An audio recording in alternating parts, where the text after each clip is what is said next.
Teresa and I had an understanding deep inside of us that something big was supposed to happen with us. This unseen world, this connection to spirit, and this understanding that at some point in the future, we were going to be called upon. Like everything within us was going to be called upon. And that grew very sharply in the years and months leading to her murder.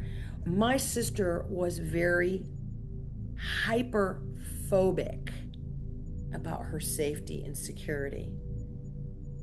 She said the words, "Nothing good ever happens when I'm alone." And she did not want to go home alone that night. How the hell does anybody have compassion for someone who hired two people to beat my sister to death 15 times in the head with a ball peen hammer? And I'll tell you when it happened for me.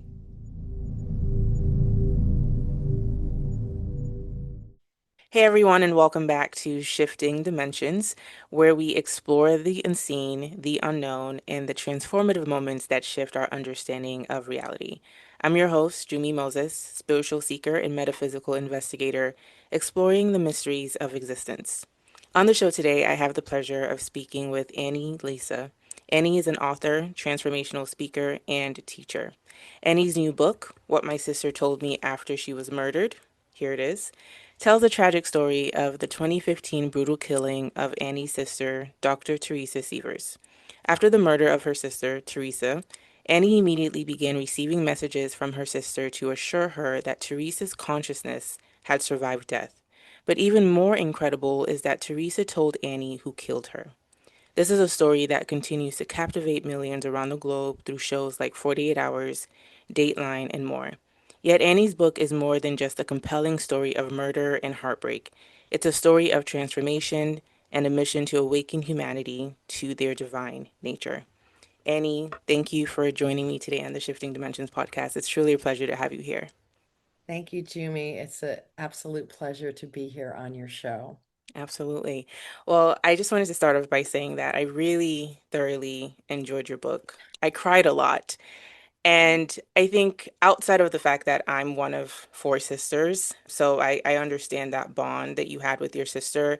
It's just a very thought-provoking book, but also it has a lot of heart because as I was reading it, I could feel your sister jumping through the pages. So you did a fantastic job. So I want to start off by talking about you and your sister's relationship, how you guys grew up, what made you guys so close. Oh my gosh. I know people throw around this expression of soulmates and twin flames without really understanding what it means. For example, a soulmate doesn't mean that everything is hunky-dory. It means that you have to be together for a very specific purpose that you agreed. And we have soulmates all over the place. And then there's the twin flame where I really feel like we are one of the same. And I've felt that our whole lives, growing up, we were extraordinarily close. I mean, some sisters are fortunate enough to be close, but ours was a relationship where we relied on each other. And for me, Teresa was more like an older sister, even though she was almost 6 years younger than me. Even when I was 12 years old, I looked to my 6-year-old sister for wisdom because she just seemed to have it and she seemed to know things. And our bond was close because we believed passionately and fiercely. We had social and moral beliefs that were very core to who we are and how you treat people and doing the right thing and being a good person and going the extra mile and working hard. We grew up in a very wonderful family. My grandparents were amazing people and they were the pillars of our family. My grandma Grace Tottenham and my grandpa Elmer. So we had this, and they had a lot of kids. So I had a lot of first cousins and aunts and uncles that all believed. We just have this deep history of love, of family, and belief in God. And in addition to that, as Teresa and I grew older, we had an understanding deep inside of us that something big was supposed to happen with us. Like that there was so much more going on and we just couldn't figure it out. And as we got older, as you read in the book, synchronistic things in my life and in my sister's life in her field as a medical doctor and in my world, I was a writer, just this unseen world, this connection to spirit and this understanding that at some point in the future we were going to be called upon, like all everything within us was going to be called upon, and that grew very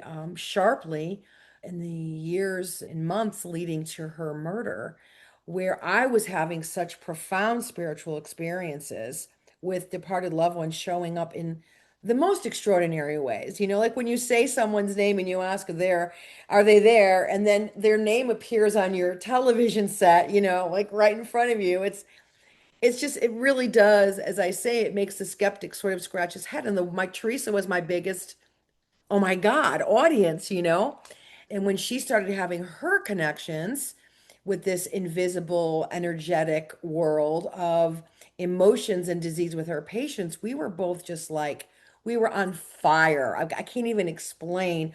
We were just ready for something. And that magical weekend that we had in Newark really explains that relationship where we knew we were just almost thinking the same thoughts, that through all of the synchronicities and the epic messages that we got, that all of our thoughts were being confirmed, that we were in fact, and that time was right here, it was now. And to get so excited about something that is your inner truth, it's your planetary purpose, and that other person is feeling it with every bit of power and resolve that you are. Like there's nobody else that's like we're both so aligned with this, was just testimony to how intertwined our energies were, our love was, and love still is, and passion and our mission still is, that it was beyond any other relationship that I had and beyond any other sisterly relationship that I had been privy to. Yeah. Oh, absolutely. Because just reading it, I was like, I'm close to my sisters, but you and Teresa had something else. I mean, you would Mm. call each other every day. And I love that you mentioned that you were older, but in many ways, she was like an older sister to you. And one of my favorite stories in the book was when you guys were both in the bathroom. I don't know if Teresa was in the bathtub. She was about 3 years old, and she was just saying these like really profound things It was so that great. you were just like when you recounted in your book or recalled in while writing your book. I just was like, wow, how could I know children are said to be more tapped in than adults, but even still reading it, I was like, wow, even down to her mentioning her death. I want to talk a little bit more about like some of the mystical moments. The most profound one was, one of the most profound ones was when you and her went to Newark. And a synchronistic story here for you is I think you guys went September 26th, 2014, I think. But Yes. my birthday is September 26th. And as I was reading that passage, I think the whole weekend was from September 26th to September 28th. And I was Yes. reading that on September 28th as well. I thought, what a fun synchronicity Wow, there. I that's know. very synchronistic. Yeah. So I would love to talk about that weekend. And also if you can recall anything from that young age and Teresa just having these Sure. profound insights. Yeah, because there's a great tie there. So this is the weird thing. It was one of those things where, and maybe you have had this or your listeners have had this experience where something really wild happens, right? That's out of the realm of normal.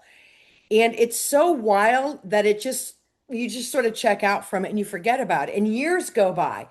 And then all of a sudden you're like, and the experience was this.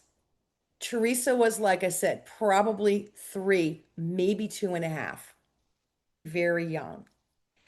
And she was sitting on the potty right in front of me. I was sitting on the edge of the toilet because I was probably in charge of watching her that day, which made me around 9 years old or 10 years old.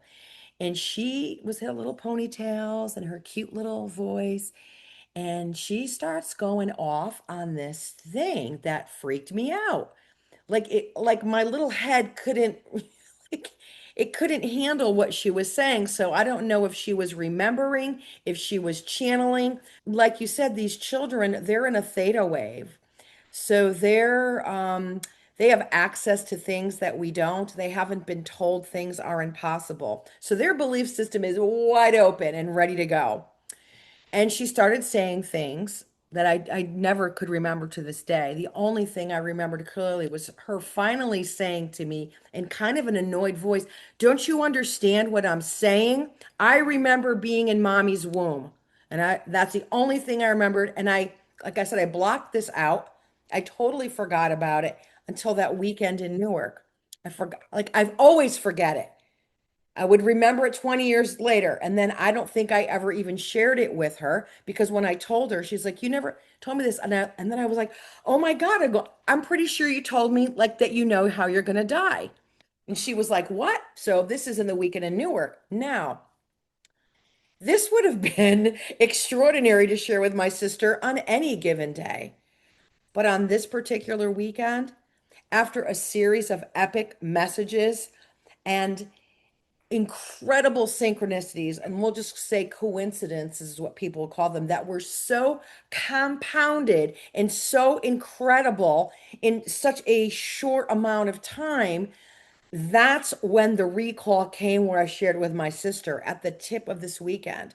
And when we were going to see Melissa Gilbert, who has some great stuff out there now, right? Her book, Messages from Love and Letters from Love. At the time she had written, it's a, do I have her name correctly? It's Elizabeth Gilbert. Eat, Pray, Love. Yes, yes, Okay. Elizabeth. So we were nuts about that book. And now here she is on stage talking about these signs, and we're just like, oh, we kept looking at each other like, "You believe this shit? Like, can you believe this?" So it just underscored everything that was happening. So by the time we got back to the hotel that night, here we were, once again, two sisters in a room with our two beds and a night table between us, which is how we grew up as girls. And after digesting that day, was before that we were getting ready to go, and she said, I told her about that divine moment that I remembered, and all this total recall, and all the numbers, and all the other things that I don't want to give away in the book. But hearing the age of Aquarius, 100 times, and then having that crazy event happen when I asked for a sign, she said, we're supposed to do something. That's when we knew we had the mission. And that weekend, when I left that next morning, and I made that surrender to God, the universe, source, and said, I know I'm the only thing standing in my way. I know with every fiber of my being that I'm being called to do something, and I surrender whatever I need to do. Please don't make me have to shave my head off and my hair off my head, but I will if you want me to, but I'm surrendering. Please don't make me. So it was kind of that. And then all of those, I don't know if you want me to talk about the labor, the three confirmations I got. I said three things in the mirror, and then I showed up at Penn Station, and all three of those things were reflected back to me by this beautiful little black man with a little hat and suit and Bible who was preaching about Jesus and banishing Satan. And I was just like, wow, does anybody see this guy? Like nobody saw the guy. And he was like a little angel that came down and said, I heard you. I heard you. All three, which is a mystical number. And then my sister was just like, when I called her when that happened, because I had to wait till she landed, she was like, I'm telling you, something big is happening. And that was one of the big signs, right? What happens next changes everything. And it was 9 months to the day of her murder. That was one of my favorite chapters in the book, like you said, just for the listeners. So the Jesus reference with the black guy that you saw on the train had to do with you surrendering. No, it had to do with you and Teresa both recounting dreams that you had about Jesus and some sort of apocalyptic type dream. But the most important person there was Jesus, and then getting on the train and having that guy repeat Jesus Like three yelling times. like a nut. And like Yes, nobody's like, I'm ready to like, if anybody makes fun of this cute little guy, they're gonna have to deal with me.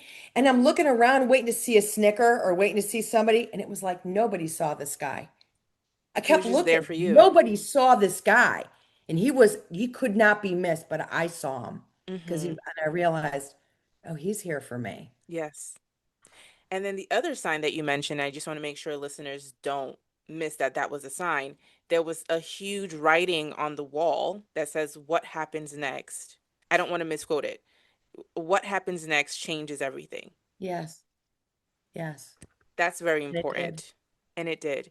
You know, you and your sister have this amazing weekend in New York. Your sister's a doctor. She's already doing a lot of the things that you guys have talked about, right? She's a medically trained doctor who is now passionate about energy medicine and teaching people how to heal themselves, right? Which is so different from all of the training that she got in school. So Yes, this weekend reaffirms that.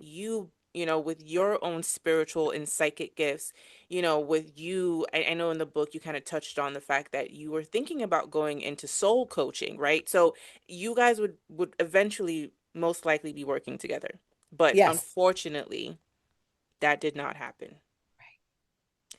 I want to touch on that. And also, I know it's been a few years, but my condolences again, Thank you know, you. to you and your family. Thank I you. cried. I Mm. cried. You know, I had to put the book down a little bit when I read how everything transpired. So, can you just kind of talk us through? Okay, you have this amazing weekend. What were the things leading up to your sister's death? Sure. She got really, really busy. And actually, um, we have this. So, this is our last weekend alone together on Earth. We didn't know that. And then she starts getting very, very busy because people are starting to take notice of her. They're calling her the Oprah of Southwest Florida, like Dr. Oz. Like she's just, everyone's coming to see her. She's talking. She's being really aggressive in her talks and powerful. And because she, the same way that I am when I give a talk, which I just finished one and I'm doing another one next week, because I'm so excited about this, because and we'll get to that later in the conversation, right? So sadly, my sister is so busy that I don't really have much time to talk to her. And I am getting annoyed with the person that she's working with because I feel like she's becoming an energy suck, and I'm not going to mention her name. And I'm not really liking this person that much. And Teresa starts to, I want to say pull away, but she's just not available. And I was really missing our time together. And the next time I was going to see her was on our family weekend, that weekend in June, and I couldn't wait to see her. So I was like, well, we'll get to catch up, we'll get to talk. And Teresa's already out there putting things out there. And I have a client, a soul coaching client, because I'm going to try to teach people how to, everything that I know about our multidimensional nature. And once again, February rolled around and I went into my depression and I lost my client. I couldn't get out of my weight. And it was such I was so on fire. I went from being on fire to that same dark place, which I have not been to in 10 years now because of the work that I do. And I think my sister protected me at first. I was so charged up with everything that was going, the fallout from the murder, that I didn't have time. I was in a state of fear and I was like, on the front lines of protecting the kids and all this kind of stuff. So then when we went away that weekend, I'm like, oh, this is great. We're going to catch up. But I know she's stressed out, she's tired, she's kind of like done with her husband. Like she hasn't said I'm getting a divorce, but she says divorce is no longer off the table because that was always her line. Nope, divorce is not on the table, it never is. We have a sacred contract. My sister, for as progressive minded as she was, she had some real traditional values at heart. She did not want her children to grow up in a divorced home, but she was taking the beating for it, like the emotional beating, because he was a full blown, now that we know, a narcissist. And he gaslit her all the time. So everything was kind of unraveling and she was kind of exhausted. That's where we were after this 9 months of woo, and then we had and then it just kind of went, and she was tirelessly trying to keep going, and I was depressed, and I was. asking her to put me on Wellbutrin, please. I do it every year, and I go on in April and I go off in September. And this time she said, "You don't want to do that." I didn't realize that my sister was really embracing all of these spiritual practice. My sister walked her talk big time, and she really started walking her talk on every aspect. So the weekend comes and all the family's there and everyone's there, and my sister is totally checked out. And my sister is like the one, like we all know how to hold court in my family and be the star of the show. And we're all trying to upstage each other all the time, like on the floor laughing. And Teresa was in the background. Like in retrospect, I realized, and I noticed it then, but then of course, I really noticed it afterwards that she was cycling through whatever it was. And then, okay, I thought, well, maybe she's tired. And then the next day came and we played Scrabble, which was our thing. And man, she was so far away. She was so far away. Like, I was like, what's going, like, we're not even hanging out, we're not even talking. And then, she had an altercation with her kids and she just realized that things were really off. And she, like I say, she was on the verge of figuring out something. And she wasn't quite there yet, but she was about to figure it out. And then she got really, really sick, and she had to go lay down. And I was just like, oh, am I going to see my sister this weekend? And it was only two, like really, we got there on a Friday night. We were leaving Sunday morning. It was kind of a lot of movement for very little time. And when Saturday night came, the night before we left, and I walked in the room and saw her there playing backgammon with her husband, it was crazy.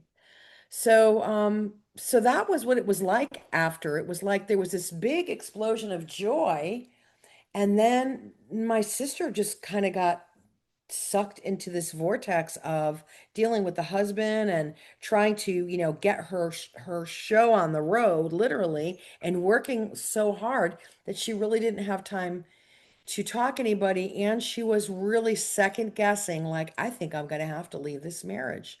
I really think I'm going to have to leave this marriage. She never said those words to me. She said it to other people. She said it to our aunt. But that's what it was like. Thank you for sharing that.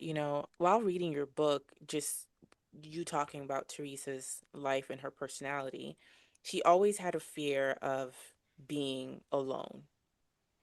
So even though it seemed like you had more of the psychic gifts in many aspects because you received a lot of signs, you were able to pick up on a lot of synchronicities, you even were able to figure out the name of your guardian angel, which I want to talk about later on in the Hmm. show.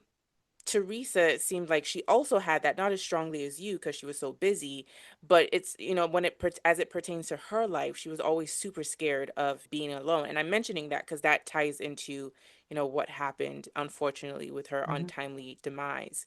Um, but what I wanted to ask, and everything that you were saying, because, like, again, you had this amazing weekend, you were on a high, and then the following month, unfortunately, you had your depression, which I Hmm. know that in your book, and there's so many things to cover, we can't cover everything, but that was kind of tied to your experiences as a young woman, why you kind of had that recurring depression Hmm. every February. And then on top of that, your sister's super, super busy.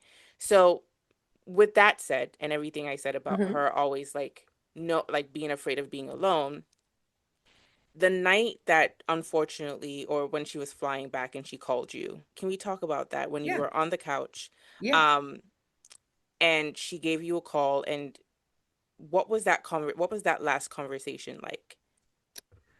I was about to sit down and eat a pizza. You know, when you've got that hot pizza in your hand and you've got that movie queued up, and as my sister would say, we've got oral and visual stims happening at the same time, and it's going to be great. That's where I was. I was going to have a pizza and I was going to watch a movie.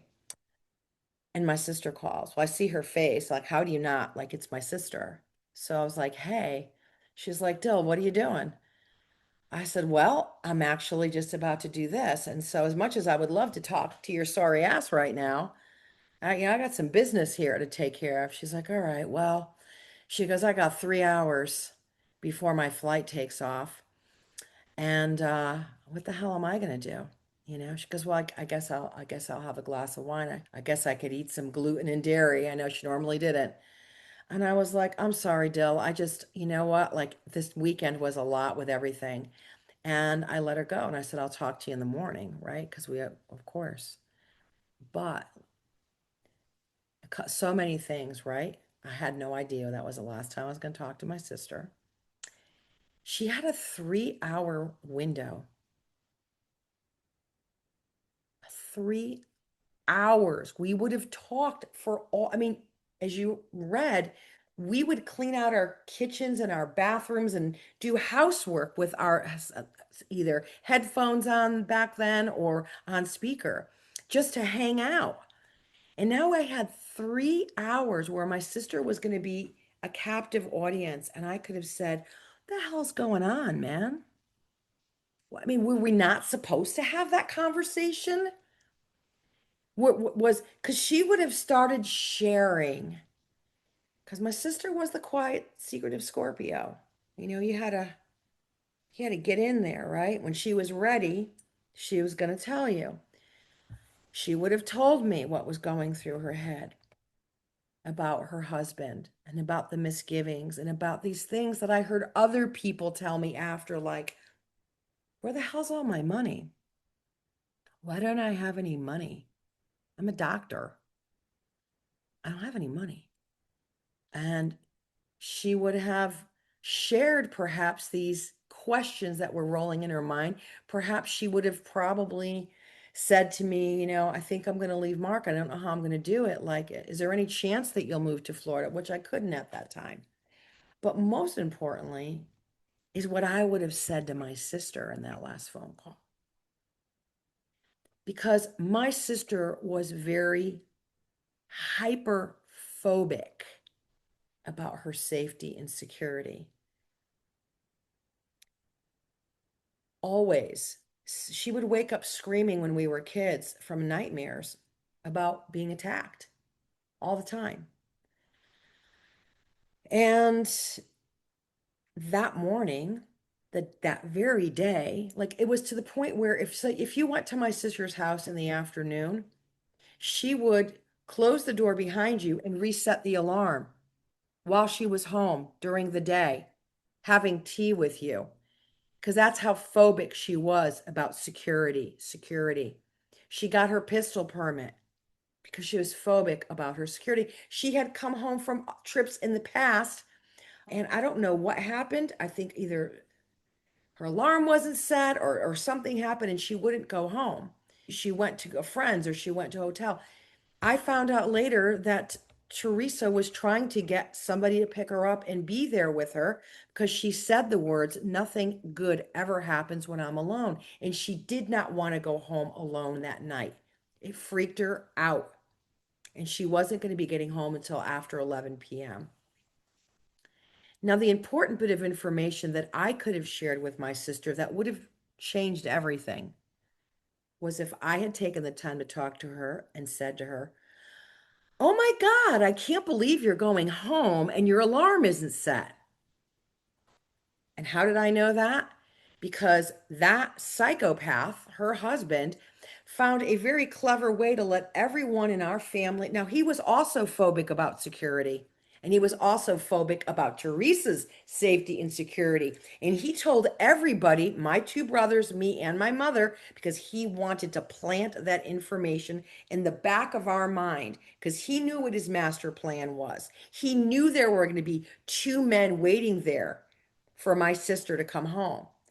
And he wanted us to think that, to know that the alarm system wasn't set. But the old Mark, who didn't want to kill Teresa, wouldn't even have let her get on the airplane, let alone walk in the door. But in the confusion of packing everything up and the kids and trying to get out of your Airbnb on time, he goes, "Oh, my mother's having problems with the alarm, so I just told her to leave it because my mom." And there was all this alarm business. And he did the same thing with my other two brothers. So all of us got this information in the back of our head. So when, we found out, we are like, the alarm wasn't set. No wonder the alarm wasn't set. Now, I didn't realize and never it wasn't clicking because so much was happening. If I'd gotten on the phone and I was relaxed And I would have said, "What are you doing? How many patients you got tomorrow?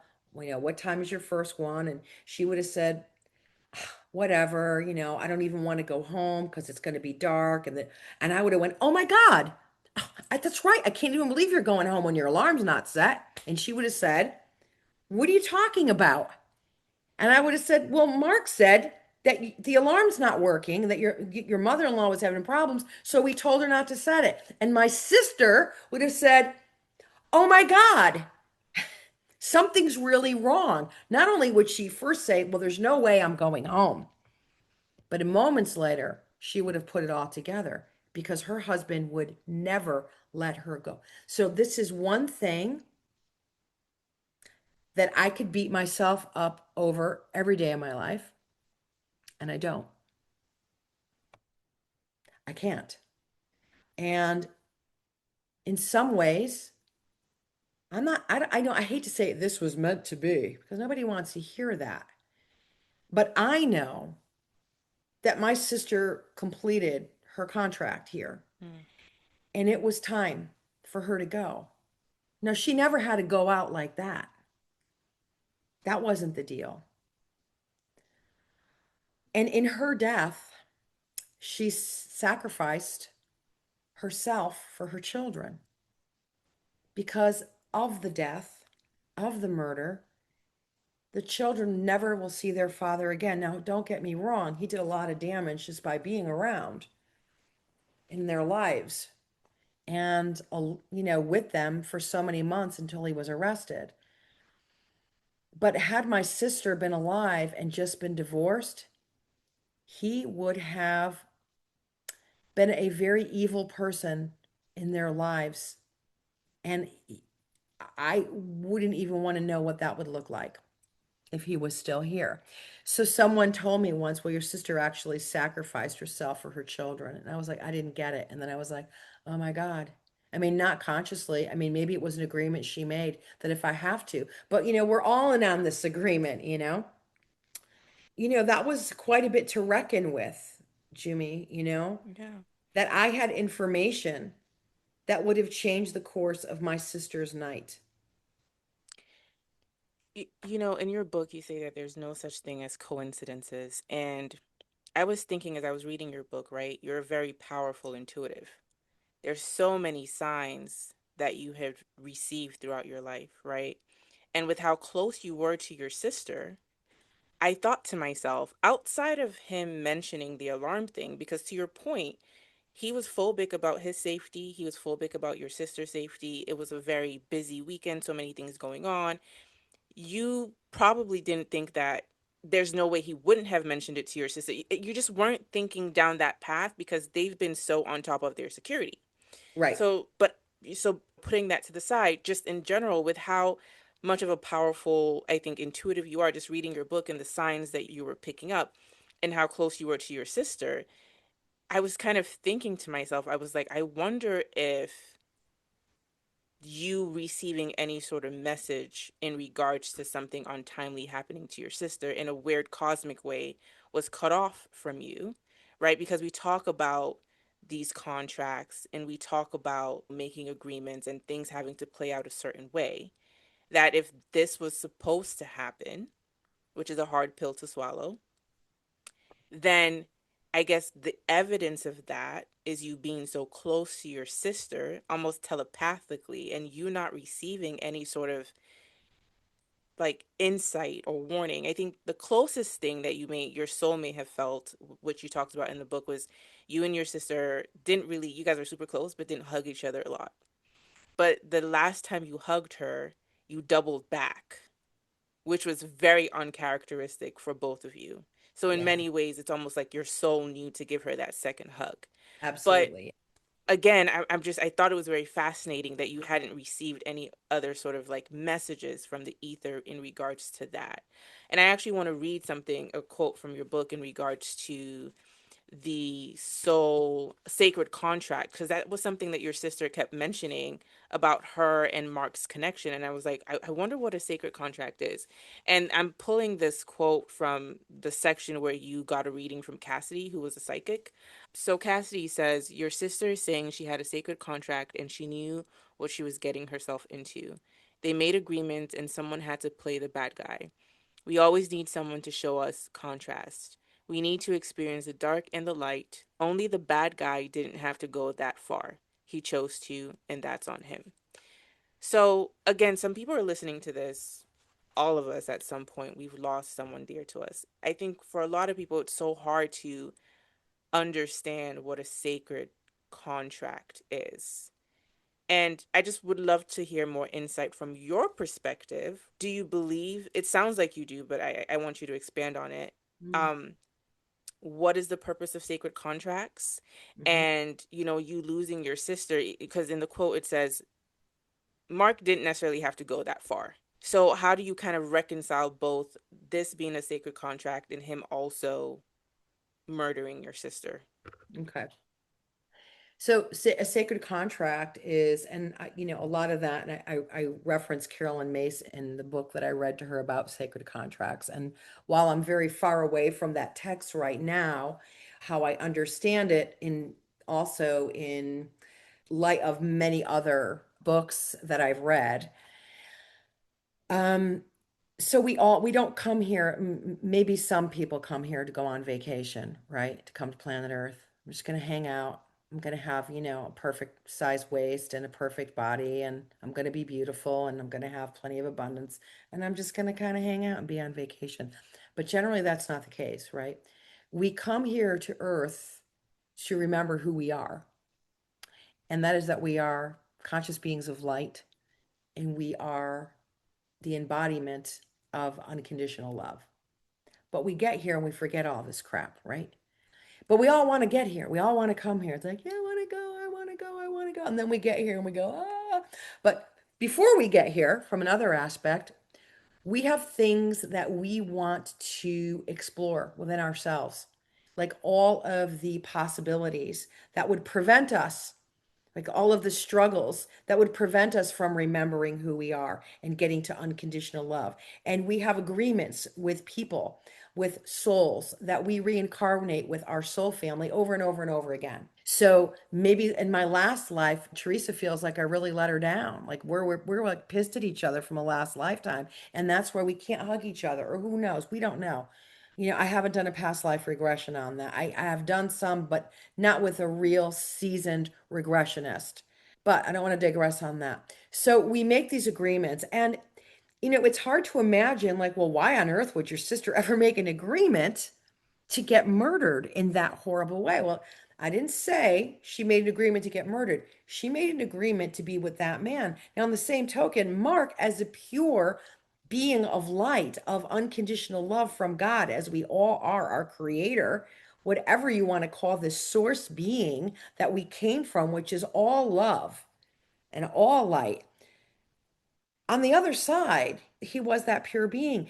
And it wasn't easy for him to agree to play that role. That's where the ability also to have compassion and forgiveness comes in, because we all agreed to play these different roles, like we all do. And for us on that side, it's not with all this emotion and fear and concern and logistics that we would have. Over there, it's very light, but we are highly guided before we do it, because we know we're going to forget everything when we get here. It's part of the design, is that we forget the agreements, we forget who we are. And our job is, when we get here, is to remember who we are by not getting attached to all the deliciousness of life. Because life, when it's rocking, it's pretty awesome. And when it's not rocking, it's not awesome. But either way, your energy is sucked. And we cling on to all this stuff. It's about letting go and just navigating through it, and not being annoyed with that person, and just being like, getting to that really being a spirit in a body, really navigating like a spirit in our body. So, what was my sister's agreement? I don't mean I could only guess that she would overcome her own demons, which she had, which is not my story to tell, and that she would, despite being left by her dad and having some terrible things happen to her, go on to become a doctor and to help expand and awaken human consciousness, which she was on the cusp of doing, right? She was teaching people that their emotions are causing disease in their body. Now that's becoming a little more open now. Nobody was talking about this 10 years ago. And I can assure you, there weren't any medically Western trained doctors of intern medicine who were board certified in internal medicine standing and talking about energy medicine. Okay. But she did. And because she died, and because she wasn't murdered in this horrific way, nobody would ever know who she was. If Jesus wasn't crucified, we would never have known who he was to hear what he had to tell us. And that's a whole nother story because he had so much more to tell us. Mm. My sister, had she not been murdered in that brutal way, would anybody know who she was? No, now everybody does. So if I want to talk about my sister and use that murder as a platform, which because we have this divine contract together, I'm able to do with confidence and know that she's guiding me all the way because by virtue of this book and this relationship that, defies reality and defies dimension and logic and the five senses, I'm bringing a story to people that's expanding their human conscious. So she's still living her divine contract, her soul contract from the other side. And I really do believe that her life happened the way that it did, whether, maybe she was supposed to get, maybe there was something else. Maybe she really was supposed to reach the masses and then die in old age and reach the masses that way. But she didn't. She reached it this way. And because she's on the other side and she's not bound in this physical body, she can get a lot done. And we have this amazing story as sisters to tell that this is real. Like everything in that book is 100% the deal of what happened. And it's pretty freaking amazing. I read it sometimes, I'm like, oh my God, that really, that really happened. Like, oh my God. Like that really happened. And I always like find myself grab my phone, like, I gotta tell my sister. Tell her what happened. That's what I did all the time. So And speaking of that connection that you have that goes beyond reality, that goes beyond dimensions, after your sister was unfortunately brutally murdered by her husband and his accomplices, you did not believe for a long time, not for a long time, but when it first happened, you could not fathom the fact that it was Mark who was behind all of this. And your sister, actually, from the other side, is the one who told you and gave you the sign that, in fact, it was Mark. So it's very obvious that you guys have continued a relationship even while she's no longer in this earthly realm. So if you could talk about that, would be amazing. so we could do one of two things. Spoiler alert, I can tell what she said, or I can tell another story to give an example of how precise my sister is. So I'll start with this, and if you want more, you can take it. So what Jumi is saying is that when my sister gives a message, it's not like, oh, look, there's a white feather, and oh, look, there's a cardinal, or look. No, she's just like, da da da da da da da da, and you're like, whoa.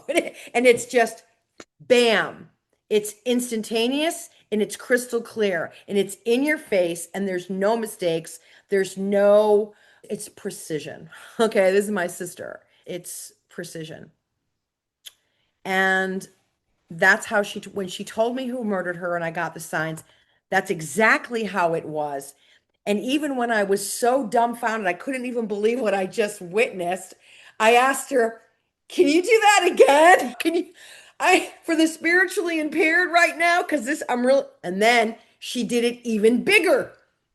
So let's put that aside and we'll decide if we want your listeners to discover this on their own when they read the book.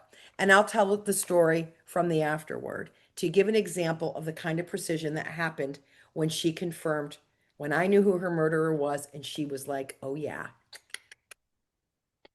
So, 2024, 9-year anniversary of my sister's murder, June 28th. I'm here in my house in the kitchen, standing over there.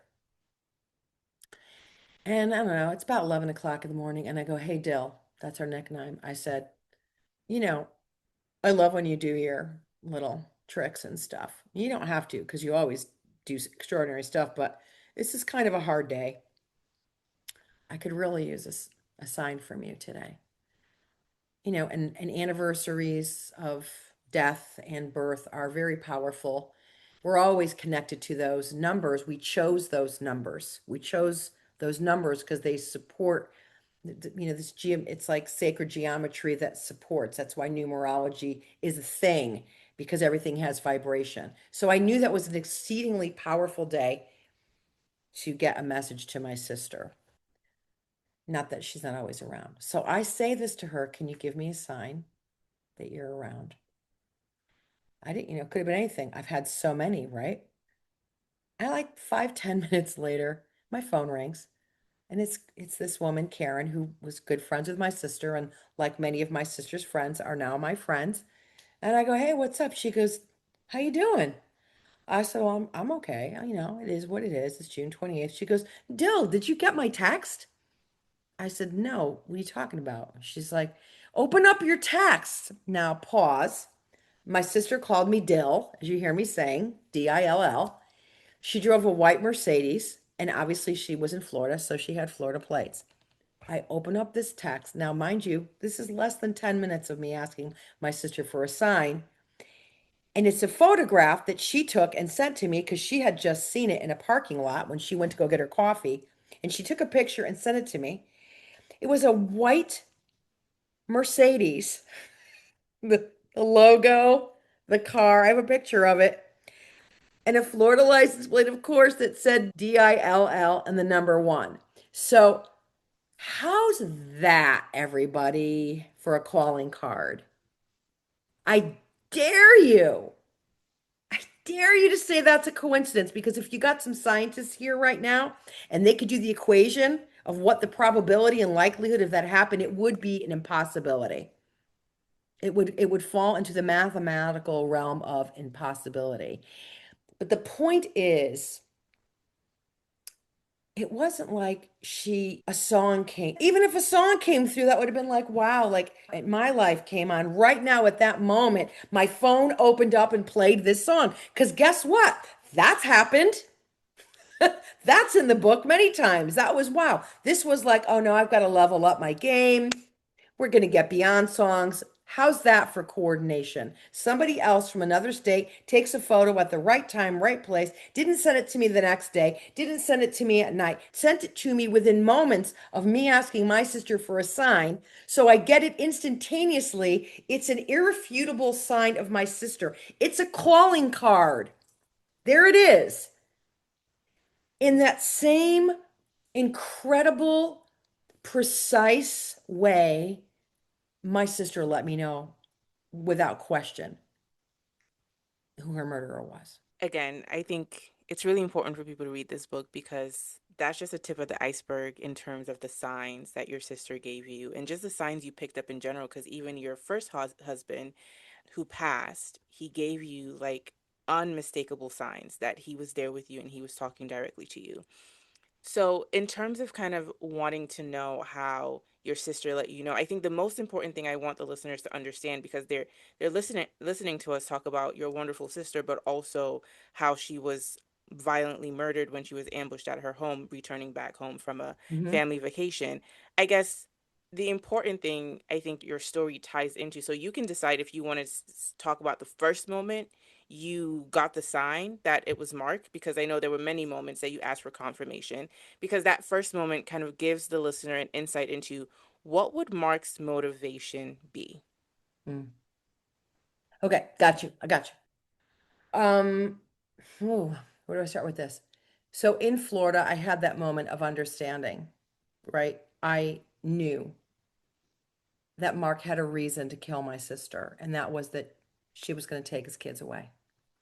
Like when I understood that in that moment, it was just it, it was so crazy, and I had a panic attack, and I was afraid to be alone in the condo. He knew I was alone in the condo. He was suspicious that I was suspicious. There was all of this intensity going on. But I needed to know 100% that my suspicions were correct because now I knew at least he had it. Because everyone's like, it's the husband, it's the husband. I'm like, wow, you're a genius, because nobody ever suspects the husband, right? I wasn't buying it. I was like, well, give me a reason. Well, no, give me a reason. Why? You can't come up with a reason why. So I wasn't buying it. But when I got my reason, it was like it was the way he acted and the way he said it. Those kids aren't going anywhere. That moment that I talk about in the book, that was so crazy. So now I'm just like trying to hold it all together and, get out of this condo and pack up and get my mother out of there, get her home safely. And I asked, my friend Karen to clear your energy field because she's highly intuitive. And by the way, I'm not really, I mean, I am intuitive now because of the work that I do. I definitely am intuitive, but I was more like paying attention to the signs. I believed in that, and that worked for me like beautifully. But I wasn't able to go, oh, I'm sensing this. Now I do that because that's what happens when you start to release things. You have access to more information. So I get home and I was pretty frantic, and I sat right down and went to my studio. I looked at my sister's photo. I lit a candle. I said, listen, I asked you to go to Karen. I asked you to give me a sign. I don't know how you're going to do it, but like I need to know that I'm right before I send the father of your children to prison for murder, before I call investigators and tell him all these other things that don't make sense about the alarm. I certainly wasn't going to tell investigators that my sister was giving me signs. I said, I need to know with 100% certainty. I put my intention out there. I walked to the other side of the house into the kitchen. And it was just a matter, I was just kind of like, it was the first time I was home, and it was the feeling, if I connect with it right now, it was abysmal. It was just, and then my phone rang, and it was my brother Frankie, the biggest skeptic on planet Earth at the time. He had just had his first sign from my sister a few days ago, which blew his doors open a few days from that day. But he's like, what are you doing? And he sounded all anxious. And I said, well, I just got home. What's up? He's like, Ann, I got the sign. I got the confirm. I go, whoa, whoa, whoa, whoa, whoa, whoa. I just asked her, like, man, that girl works so fast. And she did. She was so persistent.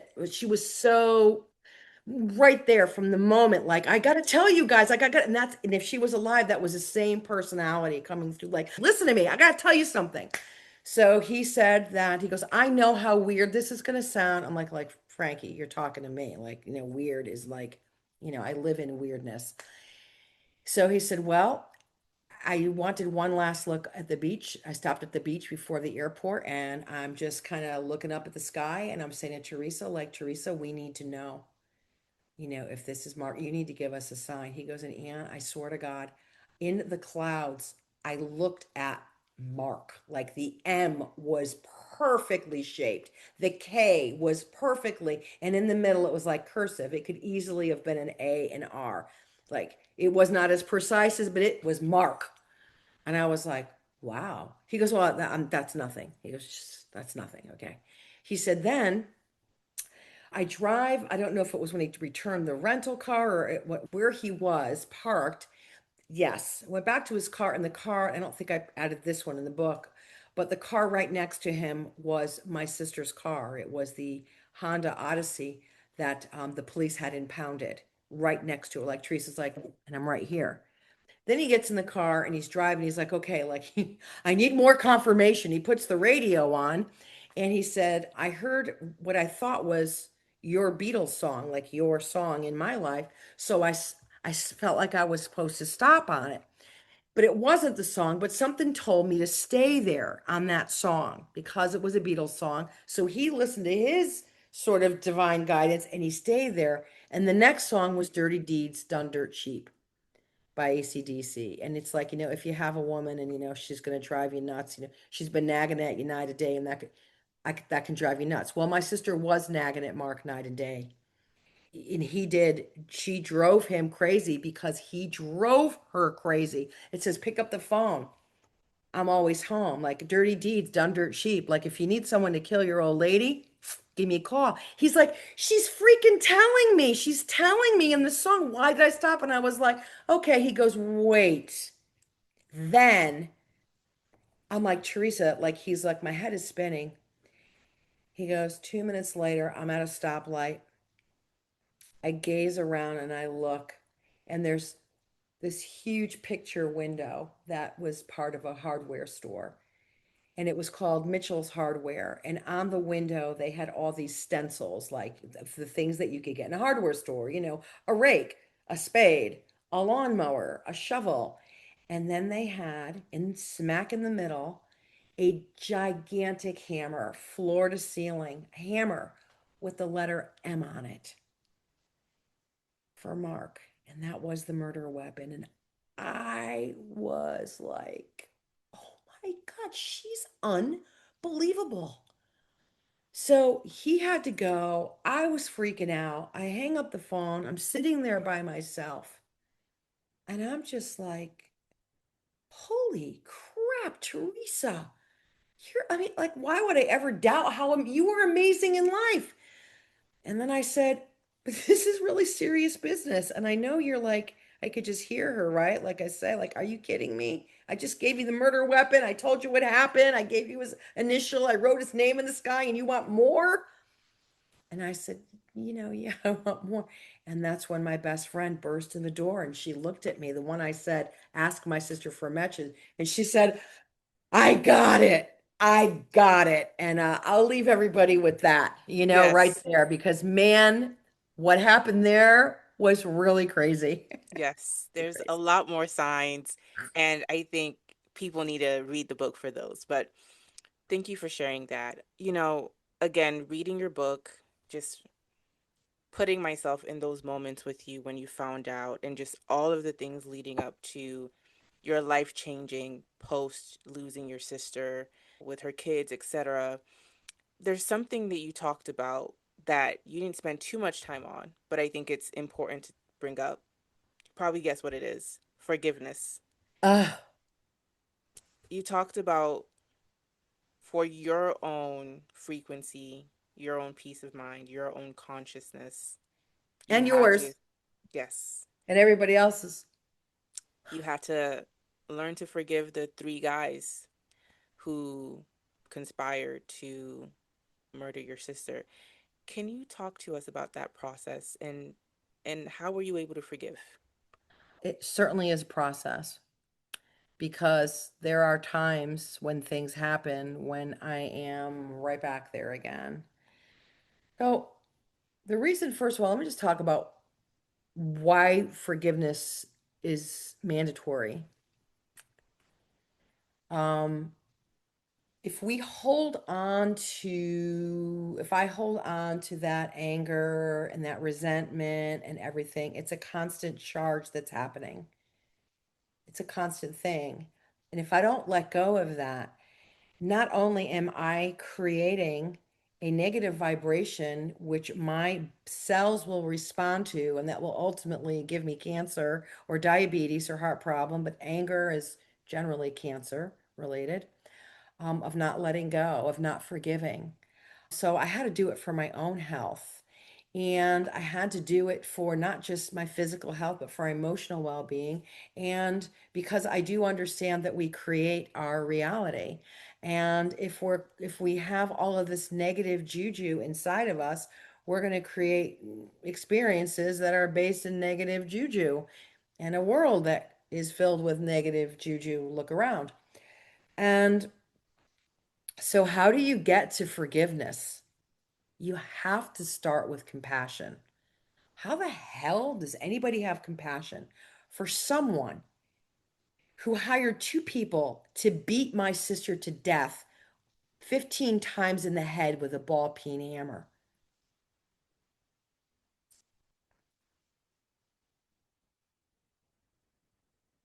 And I'll tell you when it happened for me. It happened when he was convicted, and I saw him looking in the camera, and all of this stuff is, it's if you haven't seen it, it's all, you type in Dr. Teresa Sievers, and it's just like he's crying. I mean, he's literally like for real crying this time. And when they arrested him, but mainly that moment, and I remember being asked later that night because everyone was like looking at the TV. We came home and it was on the news, and everyone, we're watching it again, and we're seeing the our reaction. Everyone jumped like when they read the verdict, we all just jumped because we were so if this guy gets off, he's going to kill us. You know what I mean? And he's going to take those kids. And our life is, we needed to know that he was like, just talking about it, like it just stirs up those emotions of the amount of fear that we had. So we were watching it. And, and people were just going, yeah, MFer, and yeah, and yeah. And I just cried. And look, and not because I'm so great and I'm the Buddha. I mean, like, look, I'm a person and I am angry and I am every bit as I can be insane when things happen, right?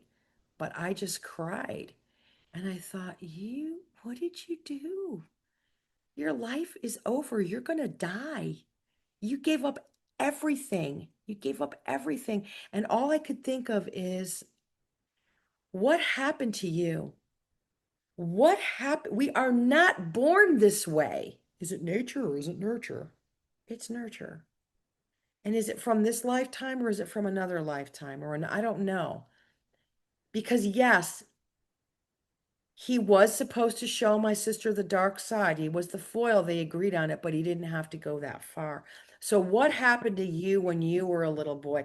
And I tried to picture him as a little boy. I tried to picture that 18-month-old toddler learning how to walk. So adorable. Every damn one of them on this planet. When you see an 18-year-old toddler bopping around, there's nothing more beautiful. And I tried to imagine that. I tried to imagine what he looked like. And then who destroyed you? Who hurt you? Well, and I have some ideas of what happened to this man. I know some things, and I have some ideas about other things that were pretty horrible. A lot of people have horrible things happen to them. That doesn't turn them into a psychopath. But we all have choices to make. Mark had choices to make. Mark could have decided to let go of his past and decide it was not going to define him and decide that he did not have to punish everybody he met because of what happened to him. He could have let it go. He could have forgiven, but he didn't. He took it with him, and all of his fear and his anger and his hurt and his trauma and his victimhood is something that created the man that he became. And I don't know what kind of violence he was around. And again, I don't know about his past lives because we all do. Yeah, we do. You think we just come here once? I mean, this universe is so vast. This galaxy is so vast. Our little galaxy is like the little twinkle in my pupil, just our galaxy. Okay. So, like, you really think that this is it, man? Well, that's a waste of a hell of a lot of real estate. So what happened to this guy? I don't know. And that was the only place I could go. And like I always say, I'm not the Buddha. I'm not there all the time. I'm not there all the time. But it was my vibrational responsibility. Our vibrational responsibility. And this is why Jesus was so big on love. And if the writers of the Bible, the Council of Nicaea, that took them 800 years to write this, 800 years. I might have forgot a few things. I'm just saying, in 800 years, had they understood how powerful love was, which Jesus talks about over and over and over and over and over again, and his disciples do too, right? Matthew and Luke and Mark, those three gospels, like they're talking about love over and over again because Jesus was a master quantum physicist, and Jesus didn't have the time. Not that he couldn't explain how the universe worked, because he went to all the mystery schools, every one of them. Nobody there was going to understand that, but everybody understands love. And that's why he was so big on it, because he understood that it was transformative. There was a power, there was a frequency, there is a frequency and a power to love. And when you love your neighbor, like, and you love your enemy, like you love yourself and the way you love God, that's powerful. That creates a vibrational frequency in your body that is healing and powerful. And you can only beget other like frequencies in your world as you manifest. So, what did I selfishly forgive Mark so that I could, because that's what we were required to do. Because I was only going to, as they say, it's that expression I heard, not forgiving him would have been like burning down my house to get rid of a rat. I lose and you lose. And everybody I come in contact with, the world loses because we are the microcosm of the macrocosm. So that's why forgiveness is mandatory. That's why Jesus, I mean, look at my little sign, love one another from Corinthians that my artist friend Addie just sent me one day. And I can tell you, it was serendipitous when I got it because I was writing about it in the book and I get this in the mail. Hello. So You know, love, love, love. I think this is very powerful, and that's why I wanted to ask because you said something that I think is super quotable. Maybe you should make shirts out of it. It is our vibrational responsibility. And just Mm, you putting it in that way. I mean, I know that there's power in forgiveness, and I really big on maintaining my sovereign frequency as a being and not mm, letting anyone throw me off center or off kilter because I feel like we live in a world where we're constantly bombarded by things to make us vibrationally low, to kind of siphon our energy in many ways. So, to your point, forgiveness is a vibrational responsibility, but also, in many ways, it's also selfish so that that stuff does not manifest physically in the body. So, I think what you just said is extremely powerful because what you went through is absolutely horrific and traumatic. But to have that level of what people would say overstanding is just powerful. And I know that when people listen to this, I hope that it sparks something in them to think oh, about yes. if they're struggling to forgive. It's not easy to process. And like you said, you're not always there. And I used to struggle with the idea of forgiveness because I'm like, well, that means I'm not going to get justice for what was done to me. And there are moments where we don't get justice for what transpired, but also it's not like you forgave Mark to the point where you were like, "Oh, I don't want him to go to jail and I'm crying cuz he's going to jail." I think you were just recognizing him as a being who is also suffering in a sense even though he caused you and your family pain. So, I think that's powerful. And when Mark does his life review as a spirit, as a soul, as a divine being of light, his pain will be greater than my sister's when Mm. he has to reconcile with the role that he played and how he went too far. Because as a soul, that's unbearable. That's the life review. That's hell, going through your life review and feeling that. Because when we are in that space, how do you know, Annie, you're still alive? Because there's thousands and thousands and thousands of bits of testimony on this from people who have had past life regressions, people who have had near-death experiences. So there's just, you got to do your own research because you're not going to see it on the 5 o'clock news, guys. But so this is just repeated again and again that that life review it's an incredible time. Mm. And a lot of times, by the way, an aside is when souls are having their life review, which is pretty shortly after they sort of calibrate out of their body. And, first are in our bodies and we see all the people that left us. And then slowly we're very attached to our body. We get out of it and we have the life review. And people on earth can often feel that. There's almost like a reconciliation. So for that soul, I remember hearing an incredible story from a past life regression that was incredible. And the woman remembers being gassed in Auschwitz.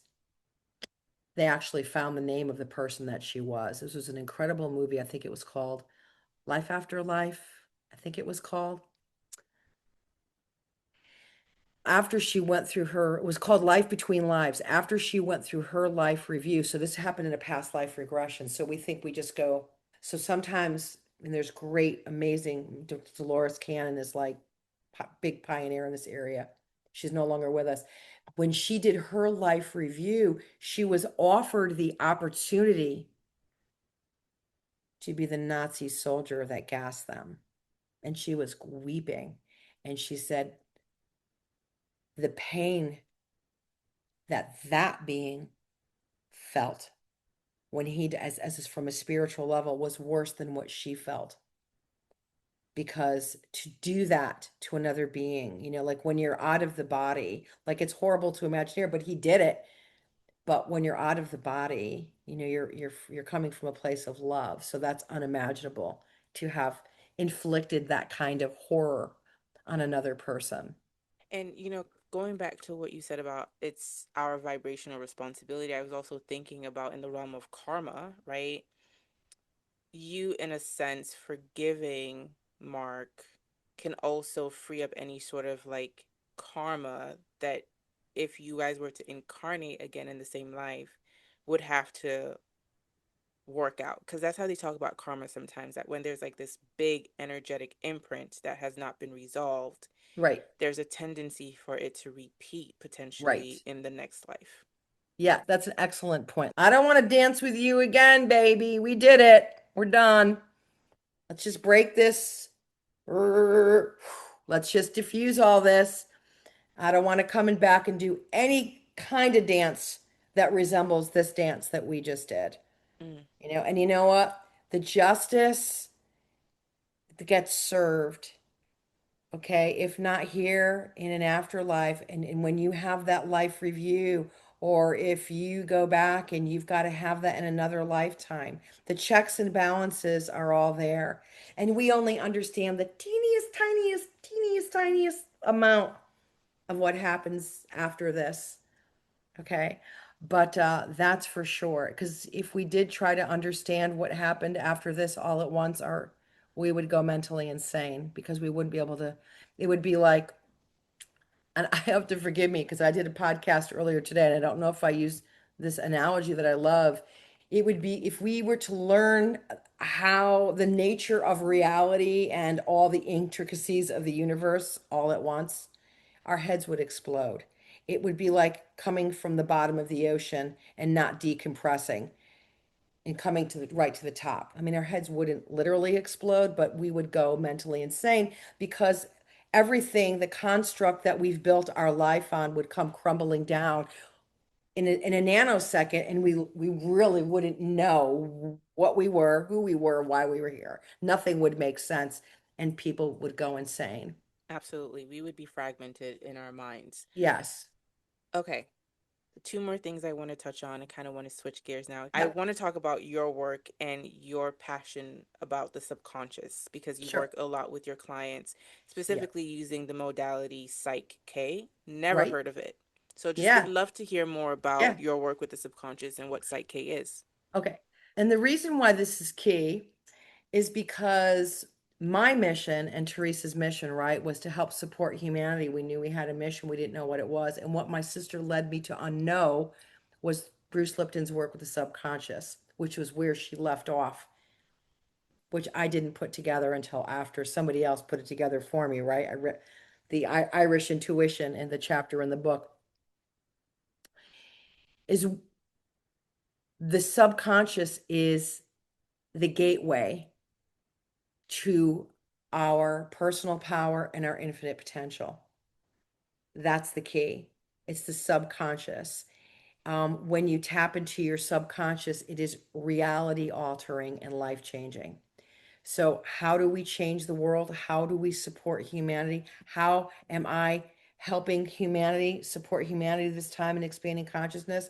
I am wrote this in this book and I'm going from town to town and I'm taking any stage in any little bookstore or library or somebody's book club or house or any podcast that will have me to say the mission is about teaching people to reclaim their divinity. And our divinity, the word for divinity is it's transcending perceived limitations. And these are limitations that have been passed down to us, limitations that have been thrust upon us, and these are limitations that exist in our subconscious mind because it is 100% fact that our subconscious mind is the gateway to our personal power. It is 100% fact that the subconscious it's essentially the very essence of who we are. It's a storehouse of programs that we downloaded like sponges that we are from 0 to 7 because our brains in theta and we can learn a ridiculous amount of information in a very small amount of time in that window. It's why they say teach your children 5 languages, teach them how to ski, play piano, because we're no other time, and that becomes our program,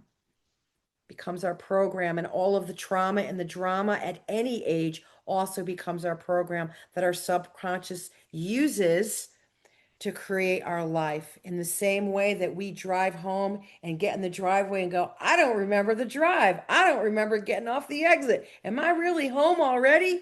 Well, you're not driving the car, your subconscious is. And your subconscious is pulling from the storehouse of beliefs that you didn't choose and creating your reality and leading you to make all your decisions because you spend 95% of your day in subconsciousness. We spend 95% of our day in subconsciousness and 5%. And this is all the work of Bruce Lipton. This is what my sister told me after she was murdered. She basically said, as I put all the pieces together, this is our mission. This is how we support humanity. We teach them that they've got to break out of their subconscious programs. And the tool I do use is PSYCH-K.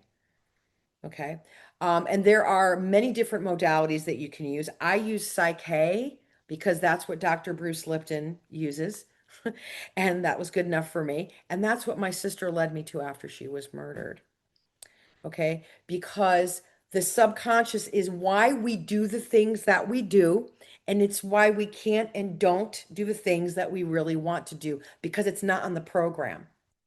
And if anybody here goes and looks at the work of Bruce Lipton, The Biology of Belief, The Honeymoon Effect, Spontaneous Evolution, and all of his incredible work that this man did before anybody in the mainstream fold even knew what a stem cell was, Bruce was working with them and doing these remarkable research that really rocked the paradigm of people believing that their illness is all about genes.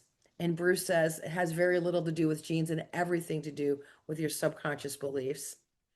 And our reality that we're creating every moment of the day is based on that storehouse of beliefs that we didn't choose, that were 95% of the day, and they're beliefs that probably don't support these wishes and desires and goals, right? I want to lose weight. I want to have this relationship. I want to get out of that relationship. I want to improve my relationship.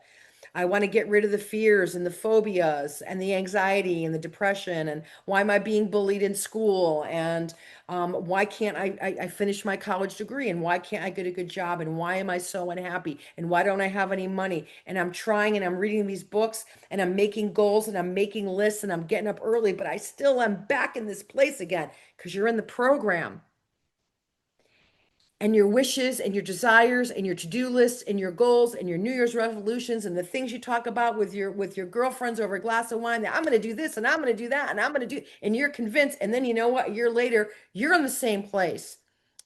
And the same thing happens 5 years later, only the places have changed, the names have changed, the faces have changed because your subconscious is making decisions for you without your conscious permission. So, how does that work with your mission? Because if we're going to change the world that quantum physicists have already proved that we are creating with every single thought that we have. The quantum theory has been proven that we are shaping the universe, the world, everything around us, and all experiences with every single thought. So, what do your thoughts need to be? If they're based in fear, which scientists say that 70% of our subconscious programs are fear-based, so they're not supporting our conscious wishes and desires. And this is the very essence of self-sabotage, a word that everybody throws around in every space, from spiritual space to self-help and therapy. Nobody knows what it means. It's because your subconscious doesn't have a program that supports what you want. So it sabotages it. So you could say, I have money flows to me easily and abundantly. That's awesome. That's great. But if your subconscious remembers you growing up and watching your parents work four jobs, right, to put food on the table, and every time you ask for something, your dad said, "We don't have any money. We don't have any money. Don't spend any money. We don't have any money. We can't afford that." And maybe your religion said every Sunday, you said, "I'm not worthy. I'm not worthy. I'm not worthy." Every Sunday, "I'm not worthy. I'm not worthy." And your grandpa said, "People with money are assholes," and who knows what else. That's what the law of attraction hears, not your little affirmation, 5%. It goes right to the program, blasting out 95% of the day at full volume. And the law of attraction is every bit as absolute as the law of gravity. If I let go of these glasses, does anyone think they're going to suspend in thin air? They're not. They're going to fall. Guess what? The law of attraction is every bit as absolute. So, what you believe at your subconscious level is very important. And it's important to my mission. Your level of joy is important to my mission, our mission. Everybody wants peace on earth. But until we become that peace, we will not have peace on earth. So I say changing the world is an inside job that starts with you getting rid of one negative belief and forgiving that person, letting go of the past and expecting the best, right? And believing that you're worthy and loving yourself and others unconditionally. When you cut these sandbags off of that hot air balloon, you're soaring and you're going and you're going, and then you have access to all that is. And that's how we change the world. That's how we change the world. And it's so easy. Everybody thinks, well, it's really hard to get change. Those are all beliefs. And when the collective believes the same thing, it takes a really long time to change. It's really hard. It's really painful. And we have to know the source of the problem. And with the work that I do, we don't need to know the source of the problem. It's irrelevant. You only need to know what you want. And you said, I've never heard of PSYCH-K before. And PSYCH-K's been around for 35 years, which after Teresa led me to Bruce Lipton's work on the subconscious, she led me to Rob Williams' discovery of PSYCH-K, which was divinely downloaded to him. Well, it's been around for 35 years. I think he got his download about 40 years ago, but he was waiting to share it. Now, listen to this. This is how beautiful and pure this work is. Rob had been offered many, many times to take PSYCH-K large scale, right? But he never wanted to, he wanted to protect the sacredness of this work. He didn't want it to get in the wrong hands. And that's why, while PSYCH-K has been around for all of these years, and it's been taught in 60 different countries and translated in 20 different languages, people go, I never heard of it. Like 30 years ago, most people around here in my world, nobody knew what Reiki was. It's on every street corner now, it's everywhere. But things happen, right? When they're vibrationally ready to happen, like when you're ready to bring it in. And I was ready for it. I jumped into my computer practically when I went, oh my God. I mean, when I found out that my subconscious was running my life without my conscious permission, I was pretty pissed. And I was like, I got to fix this. And, boom, that shows up. And, that was 10 years ago. Algorithms were not like they are now. So it was pretty miraculous when I saw that video about PSYCH-K, and I saw Rob doing a demonstration. And then I went to the website and I was like, this is how we do it. This is the mission. Oh my God, this is the mission, Therese. And give me a sign. And because you read the book. Ugh. You've been She told me to preaching. keep motoring. Yes.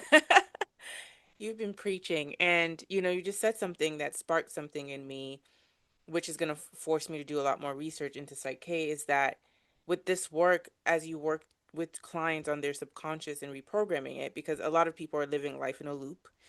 Psych-K, you don't need to know the origins of your emotions or your Right. subconscious mind that's keeping you stuck. That's very synchronistic in the sense of I've just been thinking about it a lot lately. And I was like, at any moment, you can just decide to almost become a different person and forget about your past and your history and your trauma. And I don't really say that out loud because it sounds like some sort of spiritual bypassing, but you saying that now just makes me want to go deeper into Psych K and find out what that's about because that sounds similar to what was coming up in my mind. So thank you for Yeah. sharing that. I think Good. it's really, really important for people to understand this. So the other thing I was going to ask you before we start to wrap up the show, I love talking about angels. Mm. So if you want people to find that out in the book, just let me know. But I was very fascinated by this kind of method. I believe you kind of came up with and shared with your friends and family, and also when you taught a class about, hey, if you want to find out who your guardian angel is, do this. So somewhere out there, there's a woman who wrote a book called Angels Among Us. And Mm, my new, you don't have this new version where I properly footnoted. So as an indie publisher, I've learned a lot along the way, and now I have this fabulously clean copy of my book with no errors in it. And this book called Among Us, I got it from my voice teacher. Like I took some voice lessons a long time ago, like 5 of them. And his lovely, incredible wife had this book on his desk, and he said, "You should check this out." And I did, and I stowed it away, right? So I don't know who the author is because I don't have the book anymore. So I've researched it. My proofreader and copy readers have researched it. They're like, "Is it this?" I'm like, "It's not that book. It's not that book. It's not that book." So if there's a woman out there that wrote a book in the 90s, okay, called Angels Among Us, please come to my website and find me because I want to give you credit for this method that I learned from this person. So I finished reading the book one night when I had a window of time where my son was asleep for 45 minutes. And I decided, oh my God, I'm going to read because he actually serendipitously, right? And divine synchronicity, he cleared my bookcase that day because he was a little kid. He was like 18 months old. And as a result, when I was cleaning it up, I went, oh my God, I never read this book. It set me on a journey. And so in the book, the author talks about how she got the name of her guardian angel, that she closed her eyes. So I implore everyone to try this because the results are pretty cool. And then you could let me know. All right. And maybe that's a way that I can engage with people because my marketing people, I was like, you got to figure out how to reconnect with people and regroup. And I was like, I'm a one woman show and I'm trying to do all these things, but yes, I would love to do that. So if you want to do this with me, reach out on my website and find me and we'll get a group together and you could share your stories because I did teach a couple classes on this and everybody got their guardian angel. Close your eyes when you lay down in bed, just take some deep breaths. Always ask for something in the name of the highest good because you want to align with that vibe, man. And then just say, hey, guardian angel, like I would really like to know what your name is. And just wait. Now, something might come to you in many, many different ways, right? You might hear it, you might see it, and you might go, I don't know, that feels like kind of contrived. Like I feel like I made that up on my own. Just go with it because your guardian angel doesn't really care what name you give it. Okay. So you ask for the name. So for me, it was like I saw, and I'm not a visual person, by the way. Well, I have all these mystical things, like nothing like this had ever happened to me before. And I was like, whoa. Like I saw a blackboard, and what I saw first was actually it was like Louise real fast, and then it went shrunk down and it went Lois. And it was, I could see it. It was all capital letters, very thin, crystal clear. And I went, wow, that's weird. And I went, okay. Well, meanwhile, because I was getting what I used to call confirmation, when I would say, okay, I think this just happened. If I need confirmation, show me confirmation. So I would hear a song that would say I was right. So now I said, okay, I need confirmation, Lois. Somehow that really is your name. So it's about a couple weeks from Christmas. And it's the first time I ever did it like this. I was just starting this give me confirmation from the universe thing. So things weren't as speedy then as they are right now. Plus, I was a mother who was not getting any sleep with my nursing child who woke me up constantly. And it was Christmas time. So I was a little taxed.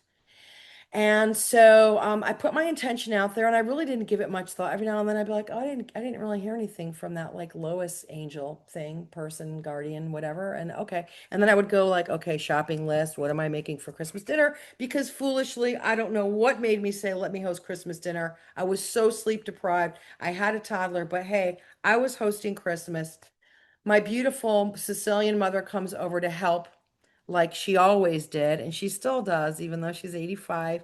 Even if it's sitting here rolling up brajol, I keep her going. And so she's helping me get everything ready. And my mother's very low key. She's like, doesn't get excited about things like I do. But she's all excited. She goes, oh, Anne Marie. She goes, Anne Marie, I met this woman the other day because she did real estate. And oh, she had so much in common with you. You know, she's a singer and she's into, all of these holistic things. And I think she said that Reiki thing. I go, you mean Reiki? Yeah, that thing. And I'm like, okay, mom. And I'm like, mom, can you stir the sauce? Mom, can you grab the crystal? This is so, my mother would not stop. She kept going on and on. And I'm like, Mom, we have to get dinner on the table. And my son now, I mean, he's going to want a nurse, he's got to go to bed. But my mother was unrelenting and it was so uncharacteristic and she was driving me nuts. I said, Mom, what's the name of this person? Okay, I'll call her up. And she said, it's Lois. And oh, and here to this day, as soon as she said it, I went, Lois. I went, it's Lois. She goes, oh, so now you're going to listen? Now you're going to finally listen to me? She goes, are you going to call her? And I went, I don't need to. I just needed to know that it was Lois. And from that moment on, Lois was right there all the time. Yes. Yes. And sent you so many signs that they were with you. So, And in the book, all the people in the class were telling me all the confirmation they got. So yeah. if anybody wants to try that and then you want to shoot me a little story about how you got the name of your angel, I'd love to hear it. Yeah. I've already tried it, but I haven't received a name yet. So I will You email okay, you. hold on, girl. Like, are you thinking too hard about this? Like I just might be. I might be. I am an so maybe that'll overthinker. help. Just like whatever comes to you. Yes, exactly. And not doubt it and ask for multiple signs. Trust it. Trust it. Exactly. Well, this has been great, Annie. Thank you so much for such a powerful conversation. You're a great speaker. I've really enjoyed listening to you. Have you shifted in perspective on anything recently? And this is the final question I ask to all of my guests because I feel like Mhm. we're constantly shifting and evolving as people. Understanding more about how powerful we are. Like every time I think I get it, it's even bigger. If I read something by Bruce Lipton or Greg Braden or Linda McTaggart or Joe Dispel, all these amazing minds, Rob Williams, or all these great people I do work with, I just like, I mean, I couldn't even like pinpoint anything. Some recent things that have really excited me was hearing more about the Dead Sea Scrolls and a great book that Greg Braden wrote. Really are realizing how magnificent we are and that we truly are God's creation.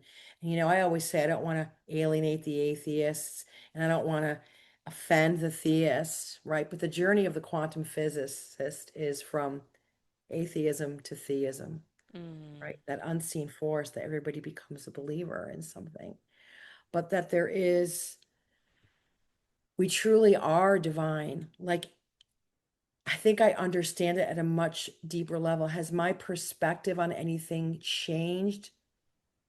I hold true to everything that I wrote about in that book. And I can only say that I believe more deeply and I am more profoundly moved by what it means to be in this body and to have this experience and to be here at this particular time when all of this is unfolding on this very important time. and to really understand, wow, I really did choose to be here right now to do this work, and I'm doing it, and it's happening, and I did it, and I'm still going forward, and I didn't crumble down along the way, and I got all the roadblocks out of the way, and nothing kept me from writing this book and doing this work and opening my business and stepping into my divine purpose. And hopefully, with every day and the work that I do and the people that I meet and the experiences that I have, really reclaim my divinity to a higher level and a higher level, right? Because sometimes we get it here, like, right? But then when the stakes get raised, it's like, whoa, like I speak my truth, right? I speak my truth. That was a PSYCH-K balance I did. That means I can say to this friend what I really feel, and I could say this. And it was a strong muscle test for me. But then when I wrote my book, I speak my truth, then I had to put it out there. So my best friend wasn't just hearing the whole world could potentially hear my truth. Ugh. So it had to level up. So it's in this constant leveling up of reclaiming our divinity and remembering that we are divine beings and this is our birthright, and really understanding that more deeply. That is how my perspective has deepened, not shifted. Thank you for that. That was beautiful. I will definitely say that my perspective shifted reading your book in terms of trusting signs.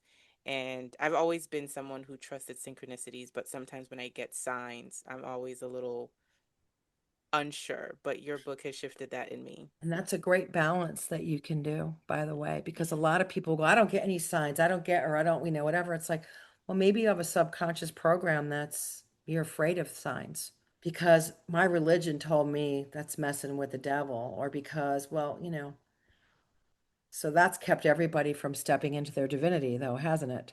Yes, it's definitely So, slowed it so down we for have sure. beliefs that keep us from that. But good for you. You're stepping out, and Thank if I you. can support you anyway, hopefully you'll reach out. And people Well, can find me, my website, Annie Lisa Life.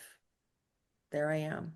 beautiful. Yeah, I was just going to ask where can people find you if they want to learn more about you or purchase your book? And I assume that your book is also on your website as well. Yeah. So if you go to Annie Lisa, which is my name, and life, like your life, it's ANNIELISA, life.com. Beautiful. Yeah. And if you Well, want to learn more about Annie's relationship with her sister after her sister crossed over to the other side, I really highly recommend you read this book. Again, Annie, thank you for stopping by Shifting Dimensions. It has Jimmy, been thank you a so pleasure. much. You're wonderful and lovely, and I thank you for allowing me to be on your program and give me this platform. Absolutely.